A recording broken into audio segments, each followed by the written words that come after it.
அல்-உஜூப் என்று சொன்னா தற்பெருமை.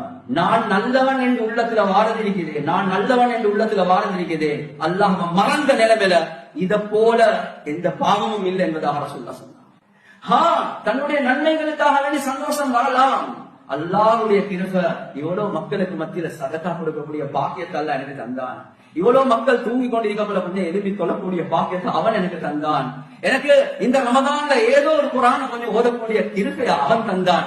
ரப்ப மறந்த நிலைமையில அல்ல, ரப்புக்கு ஷுக்ர் செய்யக்கூடிய நிலைமையில வார சந்தோஷம், இதுக்கு கூலி இருக்குது.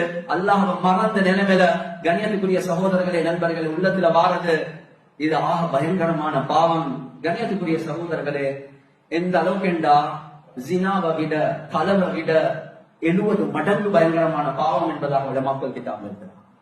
கண்ணியத்துக்குரிய சகோதரர்களை, ஜினா செஞ்சவன் தௌபா செய்வான். நான் ஒரு பாவி என்றது உள்ளத்தில் இருந்து கொண்டே இருக்கேன்.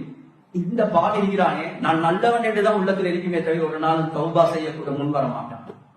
சில நேரங்கள் ஒரு 5-10 நாள் போகல, தர்த்தி பெண் என்றா பொதுவாகவே தராவிக்கு வர கிரௌட் எல்லாம் குறையும்.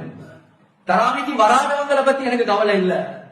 எனக்குள்ள கவலை, சிலவங்க வருவாங்க, எங்க எங்க வந்தவங்க யாரும் காணும், பாருங்க நாங்க வந்து கொண்டே தான் இருக்கிறோம். இவருடைய பாவம் இருக்குது, தராவிக்கு வராதவருடைய பாவத்தை விட பயங்கரமான பாவம். இதை விட பயங்கரமானதுதான் உஜூப் என்று சொல்லுவாங்க. உஜூப் என்றா என்ன? தற்பெருமை. அதை விட பயங்கரமானதுதான் கிபர், கம்பேரிஷன். இவ்வளவு நேரம் நான் நல்லவன் இருந்துச்சு, அதுக்கு ஒரு என்ன வரும், நான் அவனை விட நல்லம், இவனை விட நல்லம், அந்த ஹாஜியாரை விட நல்லம், இந்த ஹாஜியாரை விட நல்லம், இந்த மௌலவியை விட நல்லம். கண்ணியத்துக்குரிய சகோதரர்களே, நண்பர்களே, கம்பேரிஷன் இதுதான் ஷைத்தானுக்கு வந்த முதலாவது நோய். நான் எவ்வளவு நல்லவன், நான் 50,000 வருடம் சுஜூத் செஞ்சிருக்கிறேன், நான் மலாய்க்காமார்களுக்கு பாடம் நடத்துறேன். எப்ப ஆதம் அலைஹிஸ்ஸலாத்து வஸ்ஸலாம் அல்லாஹ் படைச்சு சுஜூத் செய்யுங்க என்று சொன்னாங்களோ, அந்த நேரத்துல அன கைருன் மின்ஹு, நான் ஆதமை விட நல்லவன் என்பதாக வந்துச்சு.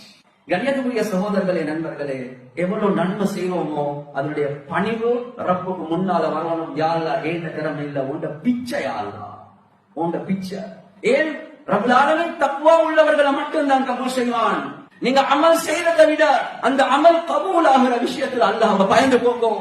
அல்லாஹ் கபூல் செய்யறது தக்வா உள்ளவர்களை மாத்திரம் தான். எத்தனையோ பேர் நோம்பு முடிச்சாங்க, பசியில இருந்ததை தவிர வேறொன்றுமே இல்ல. லப்பைக் அல்லாஹும்ம லப்பைக் என்று உம்ராக்கு போனாங்க, ஹஜ்ஜுக்கு போனாங்க. வானத்துல இருந்து லா லப்பைக், அடே நான் 2 மில்லியன் 5 மில்லியன் செலவழிச்சு நான் ஹஜ்ஜி உம்ரா செஞ்சேன், அந்த ஒக்டோபர்ல தான் இருந்தேன். அங்கிருந்து பார்த்தா காபா விளங்குது. நீ எவ்வளவு கோடி செலவழிச்சாலும் அல்லாஹ் சொல்றான் லா லப்பைக், உன்ட அமலை நான் கபூல் செய்யல.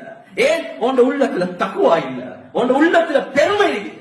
எனக்கு இது ஜினாவை விட பயங்கரமானது என்பதுதான் அல்லாஹ் குர்ஆன்ல, ரசூலுல்லாஹ் ஹதீஸ்ல சொன்னான்.